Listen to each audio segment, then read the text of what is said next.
So when Captain Daniels asked me to do this today, it was kind of unique in that everything is aimed toward young people and aimed toward recruiting and aimed toward existing jobs. And what I want to do is talk a little bit about what everybody here has a chance to do. And Shelley over there talking to Captain Daniels right now, you hit the nail right on the head. I think that that's where the future is, and that's what's going to evolve for everybody. And when I was looking at a good start for this, Willie actually set me up perfectly. I had occasion to fly the F-105, which is on the left side of the podium, and the F-4, which is on the right side, and then up above my head a J-3 Cub. So in my career, I have seen aviation go from biplanes and Stearmans, and the military using those for pilot training, through supersonic fighters and all kinds of other things. And I could talk for days about all the different things that we've had a chance to develop. But what I'm going to tell you right now, in real time, what's being built, we don't want to look at that picture anymore. So I'm going to cover how these innovations are being incorporated. First thing we're doing is all electric propulsion, and all these companies and these products actually exist here in Denver. And I'm going to refer occasionally over to my right where you see the Boom Technologies airplane. I'm going to talk in a minute about a Cessna 172 that we flew here at Denver, and the actual instrument panel out of that airplane. The power plant setup is on display here, and then we've got some displays on some of the other things that go. So as we look at the future in the next 5 or 10 years, we're going to see electric motors and lithium-ion batteries, going on from there to hybrid propulsion, which is a combination of using fossil fuel-powered engines or jet engines or turbines in combination with generators and batteries. The next thing that we see on the future is hydrogen power, and it can either operate an electric motor, a conventional motor, a gas turbine, or a bunch of other things. And then from there, we'll look a little bit about the future and what's going to happen with the way that airplanes actually perform. First one I want to talk about is we had a company called Beyond Aviation here in Denver, and we converted a Cessna 172 to electric power, and that was probably about 12 or 13 years ago. We flew that airplane about 20 times. If you look at the front, there's a little black thing right behind the propeller. That is totally the motor. That puts out about 120 horsepower to 150, depending how it's set up. Everything behind it is batteries, and if you look, the back windows are kind of blacked out. There's batteries back there. We had over 600 pounds of batteries in that airplane to fly it, and it had a whopping duration of about 20 minutes. So by taking out 250 pounds of fuel and taking out a 450-pound motor, we were able to get that airplane. We flew it around Centennial Airport about 20 times. We never actually left the pattern with it. But probably the most fun thing for me in flying the airplane was whenever you were taxiing, you pull the throttle back to idle, the propeller stops. Or if you're on short final, you pull the power back to idle and the propeller stops. And it's kind of disconcerting when you're doing things like that. But we progressed from that airplane, as I said. If y'all have a second, the actual power plant set up, the instrument panel, and some of the other things of that airplane are sitting over here in the museum. Well, the next thing we did with our company is we went to an airplane we call the E-Flyer. That airplane had a Siemens motor, and it still does, as a matter of fact, but it was battery powered. We got the duration on that up to about an hour and a half. It's here in Denver right now. It is well into the certification program. The airplane should get its airworthiness certificate, type certificate, in about early 2027. And Captain Daniels made sure that he wanted me to mention, while we talk about that airplane, part of what's going to build the future of aviation is that airplane can be flown for about $2 an hour worth of electricity. Obviously, the acquisition cost of the airplane is more, everything else is in there, but it is going to revolutionize the cost of learning how to fly. The current airplane can do everything in the training program that people currently do. It has all the handling characteristics. It'll be fully FAA certified, and as I said, in 2027, maybe a little bit late in the year, we'll start actual deliveries. We have flight schools all over the world that have purchase orders on that airplane. The next logical step after this airplane is, this is called Joby. I don't know how many of you followed it, but it is an all-electric commuter type airplane. It's an air taxi. Uber Elevate actually has some interest in this one. This airplane is flying right now. It takes off vertically, has 6 electric motors, transitions to horizontal flight, has a range of about 150 miles, has a speed of up to 200 miles an hour. So it's a very impressive machine. This company also partnered and got their own air taxi certificate, and the goal of this machine, and I'll come back to it a little bit in a minute, but is to be able to, you call it up at your house, just like you do an Uber taxi right now. It lands, it can take you to the airport, or it can use a heliport and take you to the airport. And there's another thing called unmanned aerial vehicles that are smaller than that literally, if you want to go to the grocery store 10, 12 years from now, you'll call it up and it'll take you to the grocery store and land. So incredible technology. Going from it, and again, it's 6 places in the cabin, 1 pilot, 5 passengers, and as many of you probably know, and to all the pilots that I see sitting with the brass and the braids on your arm, this airplane can be flown remotely piloted very easy. That's one of the technologies that absolutely fascinates me. I don't like it because I've always flown and I like to put my hands on it, but unfortunately the technology is so outstanding right now, it allows us to do a lot of these things. So this is another plane we're working here, and there's a mock-up of it over there, and we're working this one in Denver. We actually have a 5/8 flying scale of this. This is called the XTI Trifan 600. The airplane takes off vertically. If you look at the big black nacelles, or actually ducted fans on the wing, they're in the horizontal position. The airplane takes off horizontally, transitions to vertical, or to horizontal flight, takes off vertically, transitions to horizontal flight, and can go up to 700 nautical miles at up to 350 knots. And you can take off literally, if you have a heliport or you're in the right part of the world, you can take off out of your backyard. This airplane is, as I say, we've flown a prototype of it out in Utah right now. We will probably fly the first pre-production airplane in about 2 years.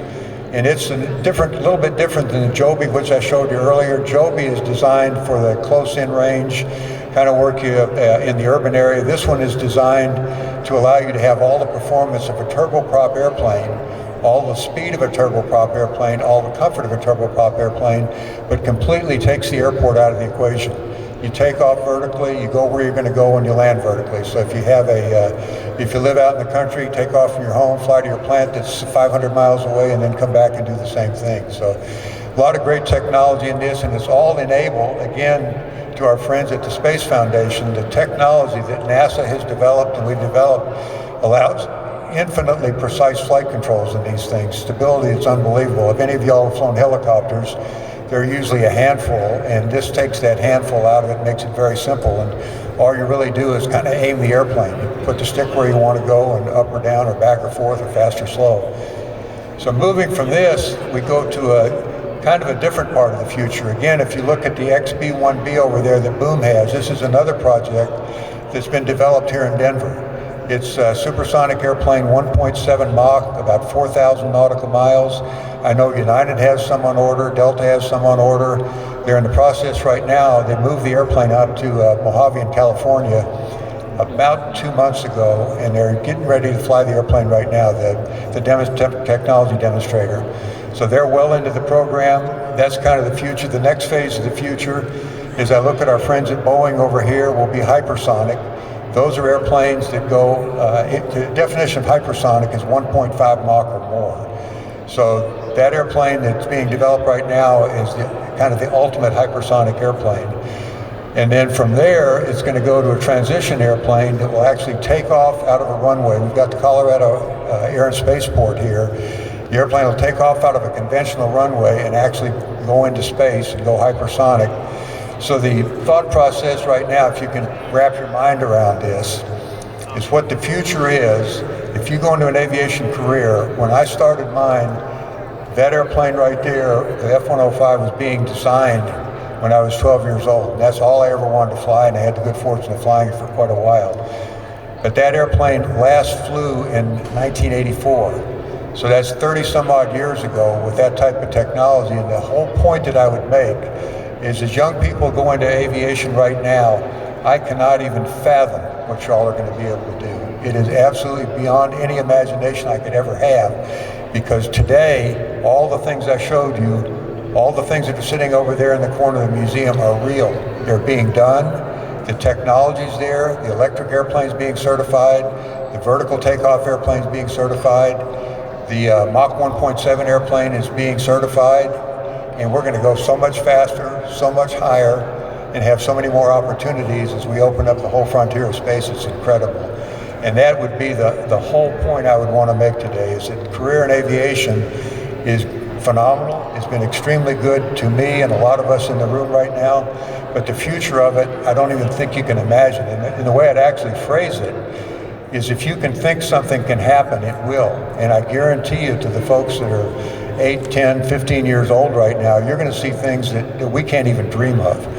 And the way I would end that is, just with the Denver-based products, you're going to be able to pick up your phone or whatever it is. My guess is it's going to probably be built into your hand, your brain, so you don't even have to have a phone anymore.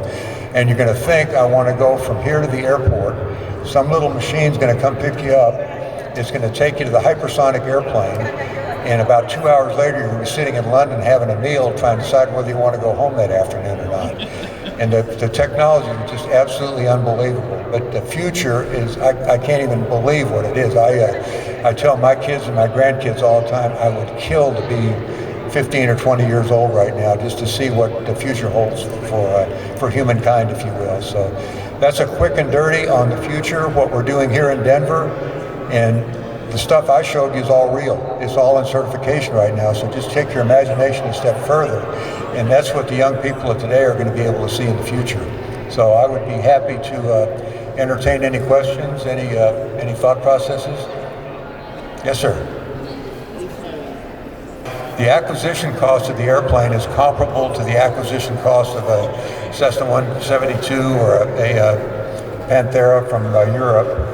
The airplane itself will burn somewhere in the neighborhood of $3 to $10 worth of electricity at the most. The engine has one, or the motor, pardon me, when you go into the future, you have to call electric motor a motor, you have to call a power plant an engine, but the motor itself has one moving part. So the overall cost, the cost of maintenance on the airplane is going to go way down. It's all composite, so it doesn't have the airframe requirements, and we'll have requirements for safety, obviously. But the total net cost of flying that airplane is probably going to be between $60 and $70 versus $125 to $150 right now. So it will cut the cost of flying in half. I got to follow up on that. Okay, put my journalistic hat on to follow up on that. But electric planes have commutator brushes, and at those RPM, you're going to wear those things down. So wouldn't your maintenance costs be higher? But the moving part, the engine operates at 3,000 RPM or below. And most of them are brushless. The technology right now, they're talking about, we're looking at a threshold first inspection period of about 3,000 hours. And we're probably going to go out to 10,000 eventually, if that answers your question. Very, very reliable. Yes, sir. Charlie, what does pilot certification look like in some of these vehicles? Interesting question. The pilot certification in the vehicles, we have already been through all the hoops with, I think it's called Air 3 in Washington. The electric airplane itself will be what a lot of pilots here have been through. You'll get your private pilot 100% in an electric airplane at the lower cost. And the worst case is you'll do an exam or you'll do a differences checkout with a conventional, because you have to understand how an internal combustion engine, but it'll be a completely unrestricted license. The vertical takeoff airplane is going to be in a new category called powered lift. It's not a helicopter, it's not an airplane. So there's a category called powered lift, and we're actually working on the syllabus for that program right now.